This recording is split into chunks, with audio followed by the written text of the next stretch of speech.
So hi! Welcome and welcome back to my YouTube channel, and for today's tutorial, ituturo ko sa inyo kung paano nga ba maglagay ng thread badge sa ating Instagram profile. But first, kindly subscribe to my channel and don't forget to hit the subscribe button and the bell to notify you for my new updates. And once you learn more, just keep on watching and let's start.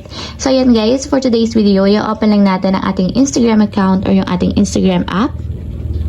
And then after yun guys, mula dito sa homepage, pumunta lang tayo sa profile ng ating Instagram.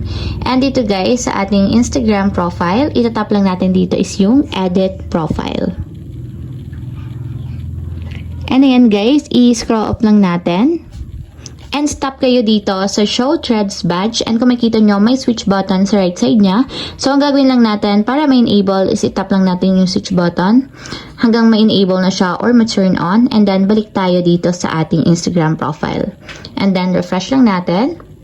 And ayan, kung makita nyo guys, lumabas na yung ating thread badge. So ibig sabihin, once na tinap natin yan, mapupunta tayo sa ating threads app. And nga pala guys, makakatulong ang ating thread badge once na merong mag-open or magsa-search ng account natin sa Instagram. So kapag nakita nila yung ating profile dito sa Instagram, itatap lang nila yung ating thread badge and automatic mako-connect na sila or mapupunta na sila sa ating thread account. So, ayun lang guys, ganun lang kasimple kung paano nga ba maglagay ng thread badge sa ating Instagram profile. If you have a question, kindly comment down below. Don't forget to hit the subscribe button and the bell to notify you for my new updates. And thank you for watching!